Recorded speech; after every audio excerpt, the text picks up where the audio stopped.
Hello, and welcome to the Logistics Management Podcast Series. My name is Jeff Berman. I'm Group News Editor for Logistics Management Magazine, as well as the Peerless Media Supply Chain Group. Today, it's a real pleasure to welcome back Jonathan Gold to our podcast. Jonathan serves as Vice President of Supply Chain and Customs Policy at the National Retail Federation in Washington, D.C.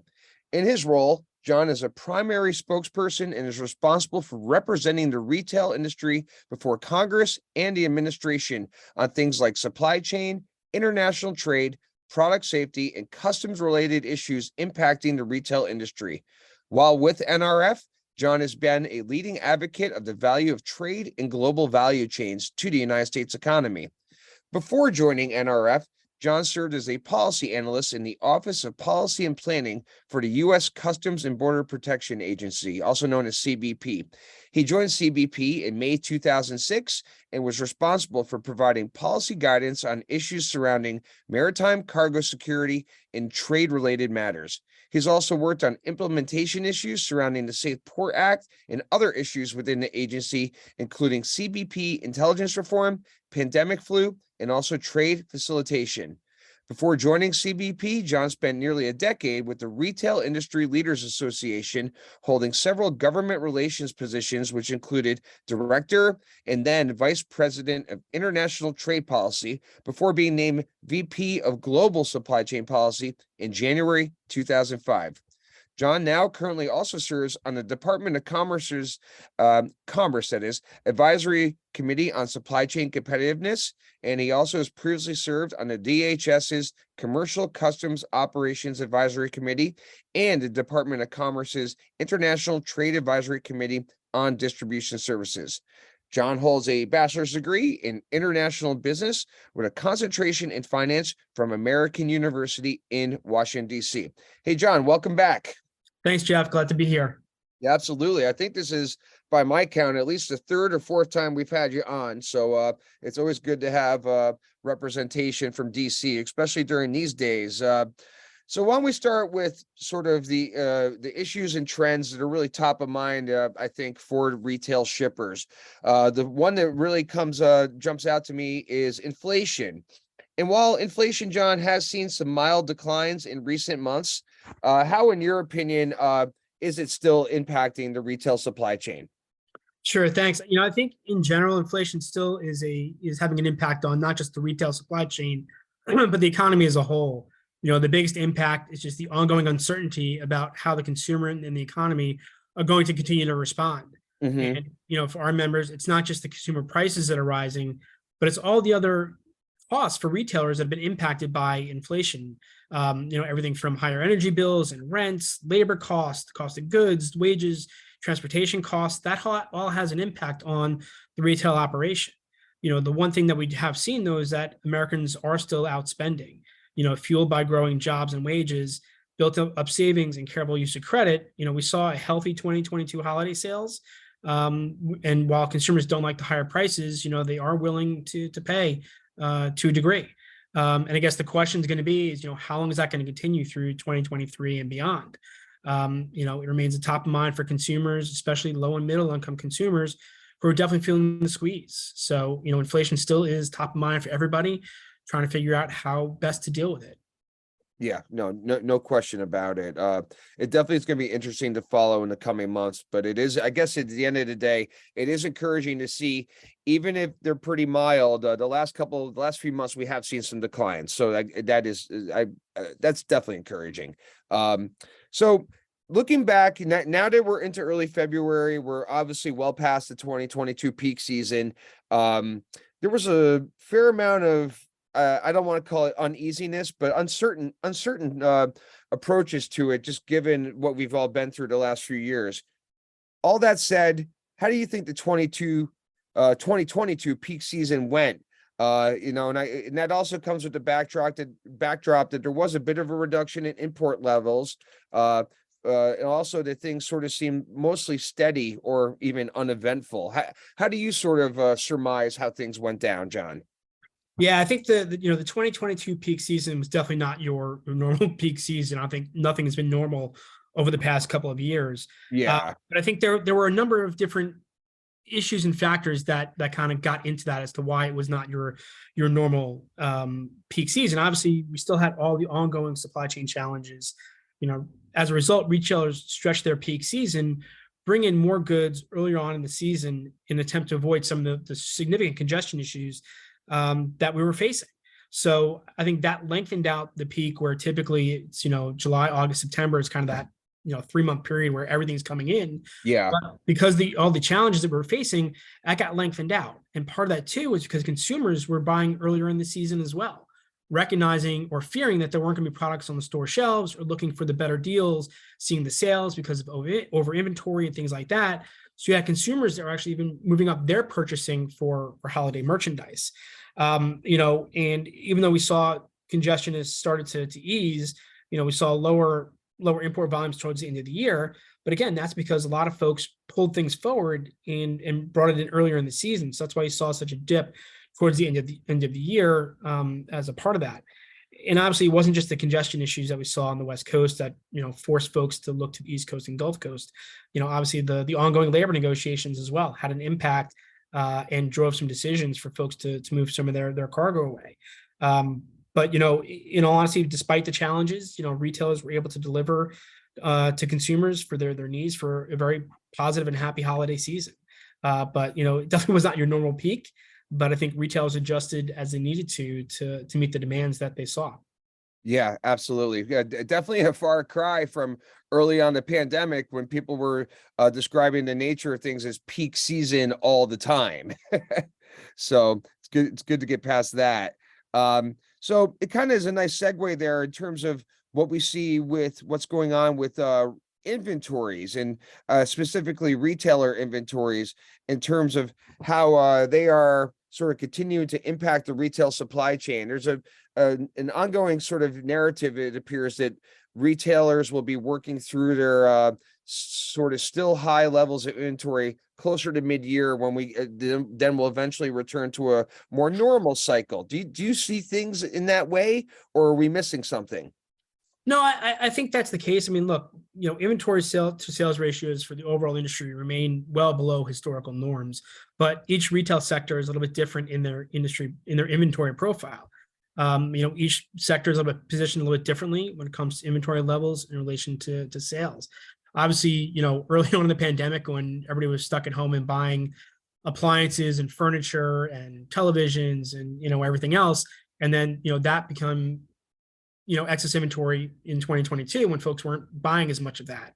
But retailers certainly responded and are looking to move as much of that excess inventory as possible. Part of that was sales and discounts, looking at inventory for next seasons for those seasonal products, donating goods, selling inventory to third-party vendors. All that continues today as retailers try to work through some of those excess inventories. But for the most part, I think retailers felt pretty good going into 2022, the holiday season, and I think feel good going into this year as to where they're going to be on their inventories. We're kind of talking with members now, trying to figure out kind of where they are, and I think most feel that they're in a good spot as compared to where they were early part of last year. Okay, great. And speaking of last year, especially towards the end of the year, all eyes were firmly and squarely on the rail labor situation. It kind of had a bunch of stops and starts, to be sure, but things did eventually get resolved with a new labor deal, and that leads us to sort of shift modes, if you will, over to the ocean/port side, specifically on the West Coast, as the ILWU and PMA deal remains an issue with no current contract in place. And we're talking several months. We're several months past now the expiration of that contract. So it remains an ongoing / lingering concern. With all that as a backdrop, what sort of things do retail shippers need to do and sort of focus on in light of this current situation? We do hear a lot about port migration from West Coast to East Coast, which has obviously been ongoing for a while, but what's at play here, really? Yeah, I mean, look, we had encouraged the parties early on last year to sit down and negotiate early. knowing the contract was set to expire on July 1. And, typically when the negotiations occur, they don't sit down until a couple months before to start negotiations. Yeah. They didn't start until I think May 15 is when they started negotiating. And that didn't give them a whole lot of time before the contract expiration. So, that's one of the reasons why, early on last year, we called upon the parties to get together early and start having those conversations, knowing there are going to be a lot of tough issues that they're going to have to discuss. But the only way to get that done is to get to the table and stay at the table and not engage in any kind of disruptive activity. So, as you noted, the contract expired on July 1. The parties are working without a contract. We applaud them for continuing to work, but there is the ongoing concern that we could see some disruptions, as we've seen in the past. Everybody looks back to what happened in, I think it was 2014, 2015, when we had the last kind of standoff in negotiations where the administration had to get involved and help the parties to get to a final deal. And then we have back in, it was 2002, when we had the 10-day lockout. So, there's a lot of, long history here of issues that retailers and others are paying very, very close attention to. And, nobody wants to get caught if there are some kind of disruption by either party. So, as a result of that, folks took steps to mitigate their risk. And that's, again, one of the reasons why you saw that migration to the East Coast and Gulf Coast, and why you saw, Port of New York, New Jersey become, the number one port in the country for several months because of the volumes that they saw. But, everybody along the East Coast and Gulf Coast saw their volumes increase significantly. That resulted in their own congestion related issues that, thankfully have subsided, but a lot of that cargo has stayed. Folks haven't shifted back yet to the West Coast. And I think there's a question as to, when or how much they will, even when a contract does get complete. And that's for a variety of reasons. It's not just the labor issue, but it's, some of the regulatory efforts in California, looking at the ports and supply chains, but also as retailers, take a look at their supply chains in general and try to make sure they've got resiliency and diversification built in as they're looking at, how do they meet the growing populations in the Southeast or the Northeast, and making sure they've got the supply chain set up the right way to meet those customer needs. Okay. Yeah. And so, and just to jump back quickly, when we talk about some of the issues that our West Coast ports are dealing with, specifically, I think in California, are we talking about things like the drayage related issues, CARB, for example? Yeah, it's all the different issues that are impacting the harbor drayage system, whether it's, AB5, the efforts on the independent operators, the clean truck rules. Obviously you've got new environmental regulations impacting warehousing as well. And obviously warehousing has been a huge issue, not just on the West Coast, but elsewhere, as you saw those volumes increase, trying to find out places to put those volumes. So, it creates a tough environment for folks. We support looking at environmental regulations, but they've got to be done in a way that, doesn't overburden the industry and actually meets the goal that you're trying to achieve. So we're just, concerned about the way some of this is being rolled out, implemented going forwards. Okay. Yeah, absolutely.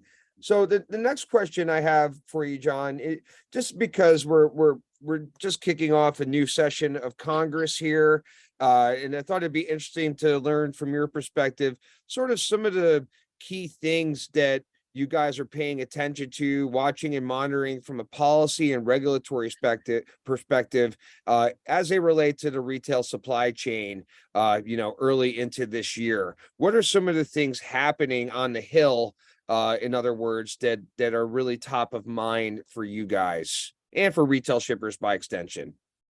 Yeah, I mean, I think in general, as Congress is, finally getting back together and their hearings have already started looking at different aspects of the supply chain. I mean, the House Transportation Committee held their first hearing the other day with a focus specifically on what's happening in the supply chain. Yes. Implementation of the big highway, the infrastructure bill that was signed into law, looking at that and how that impacts the supply chain. But I think in general, Congress is going to continue to look at the supply chain, look at the challenges that we face and how to continue to address them. And again, implementation of things like the infrastructure law. How does that help build resiliency into the system? Obviously, we were strong supporters of the Ocean Shipping Reform Act that got passed multiple times, by significant numbers before it became law. So, looking at oversight for how that is being implemented, the Federal Maritime Commission and how they're moving forwards on their different regulations. For us specifically, looking at things like the detention to merge issue and come up with final rules on that. That certainly is a huge issue that we're going to be paying very close attention to. Part of this too is looking at other efforts on improving data sharing among supply chain stakeholders. You've got a couple of different initiatives within the administration looking at the flow program from the Department of Transportation. Federal Maritime Commission is working on their perspective on this, the Maritime Transportation Data Initiative, that we could see something coming out of them in a couple of weeks. And then on the private sector side, we've got our Supply Chain Optimization and Resiliency Coalition that's been working on some efforts with ASTM to try and create some new data standards where they don't exist within the supply chain. But certainly taking a look at all things supply chain, this Congress is going to continue to do that, as well as the administration, with a focus now on, again, how do we build more resiliency into the system so we don't end up in the situation we were over the past couple of years with the congestion and everything else. The other aspect of this too is looking at trade policy. And obviously the biggest issue that Congress is going to focus in on, I think, is going to be China from a variety of different lenses. You've got a new select committee on China competition that's going to be looking at all aspects of the U.S.-China relationship through the competitive lens. We're continuing to fight against the China 301 tariffs, which were in place well before the pandemic, and continue to be a drain and a tax on U.S. businesses and consumers. We think that's been a failed policy. China has not changed their behavior on things such as forced tech transfer and IPR theft. And we've got to find a better way to address those issues as opposed to using tariffs, which are nothing more than tax on U.S. businesses. I think also looking at just trade policy in general will continue to be a focus on what this administration has been doing. Obviously, they've been trying to focus on trade through a worker-centered lens.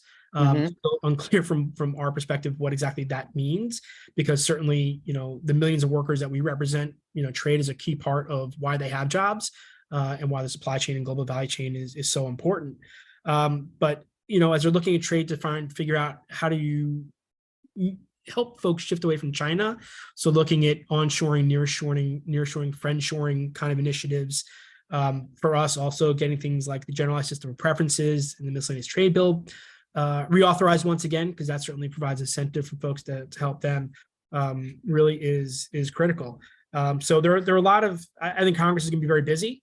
The challenge we're going to face, though, is that we're coming into another presidential election cycle. So, Congress will focus certainly on that as well.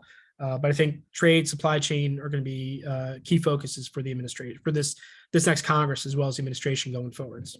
Okay. Yeah, absolutely. Well said. Just a couple more quick ones here, John. It just got me thinking, we've been paying a lot of attention to potential shifts in nearshoring, reshoring, what have you. I think about the CHIPS Act when that comes to mind. You're hearing a lot more about upticks in production, for example, with our southern neighbors, shifts out of China as well, even in Asia. Are there any types of material impacts on retail logistics from a change or a shift in sourcing, or is it sort of immaterial as long as the goods get to where you need them to go? I just was wondering how you guys sort of approach that, because you just talked about tariffs, and obviously as that's viewed as an extra cost on the price of doing business. So are there any potential ramifications or impacts from sourcing coming out of other areas as it impacts our domestic supply chain, retail, on the retail side? Yeah, I think there's a lot that goes into shifting a supply chain. I think that's, one of the things that we're trying to make sure folks fully understand is that, I think one of the things we've learned throughout the pandemic is that supply chains are complex. They're global in nature, and it's very difficult to make a shift in a short amount of time. The biggest challenge we saw during the pandemic was for those who wanted to shift was trying to find alternate suppliers. And obviously when you have global, travel shut down, going out and make sure you can verify new vendors, do the audits you need to do, testing you need to do, not being able to do that in person was extremely difficult. You can only do so much over, Zoom and Teams, but being able to go and physically inspect a factory is a critical part of that shift. but it takes time. So as much as folks want to make that shift, trying to find the right capacity, making sure that your vendors have the right skilled workforce to handle this, make sure the logistics and infrastructure are available within those countries. You've got the larger vessels. Can they make the number of turns in Vietnam and other countries that are now picking up some of the capacity? I think that's a challenge too. That where the partnership is needed between the retailer, the BCO, and the carriers to understand kind of the impact on them and their availability to do sailings from some of these countries that are going to see upticks in shipments. But what's also the domestic infrastructure? Do they have the roads and rails, electricity, water? All those things are so critically important as you're making that shift in the supply chain. And I think, unfortunately, there are just certain things that you're just not going to be able to move out of China, or it's going to take longer to do. Even though we did have the CHIPS Act, signed into law, it's going to take years before that really kind of kicks in. You see the production happening here in the United States. And I think, the other area that folks want to focus in on, especially when it comes to competition with China, are things like critical minerals, where a majority are mined in China. Where else can we get those from? But again, it takes time to get those operations up and running. So, I think that's the biggest thing that folks need to understand with this push to shift on the supply chain, is that it takes time to actually make that happen, to have all the stars align, that everything can work in the right way to make that shift. Yeah, no, that's a great point. So just to wrap up here, John, I'd just be curious to learn a bit about what you're hearing from your membership, the retail shippers, in terms of what's really top of mind for them right now when we talk about the supply chain logistics concerns and or challenges. Yeah, I mean, I think the biggest issue is just the ongoing uncertainty about what's going to happen for, in both the U.S. economy and the global economy, as a whole. I think, COVID is still out there, still has an impact.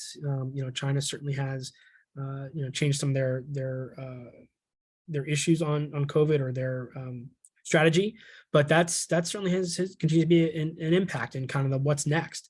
And I think for many retailers, it's, how do they create better resiliency in the supply chain and make sure we address some of the challenges that were, further highlighted and exacerbated by the pandemic, because a lot of the congestion issues that we saw at our ports and through the domestic supply chain were issues that existed prior to the pandemic. They just, because of the volumes, we saw them on a nightly basis. They were being reported on the nightly news. So how do we address those issues now that we've got some lull time, or while volumes are down? How do we really get together and address these issues? Create better visibility in the system, better information sharing among stakeholders to address when these issues happen again, to be better prepared to move and react quickly. There's still some issues that folks are having on things like empty container returns, which were a huge issue, during last summer at the height of the congestion issues. But they're still having those issues today. And again, that's part of that is communication throughout the supply chain. So I think those are some of the issues. And again,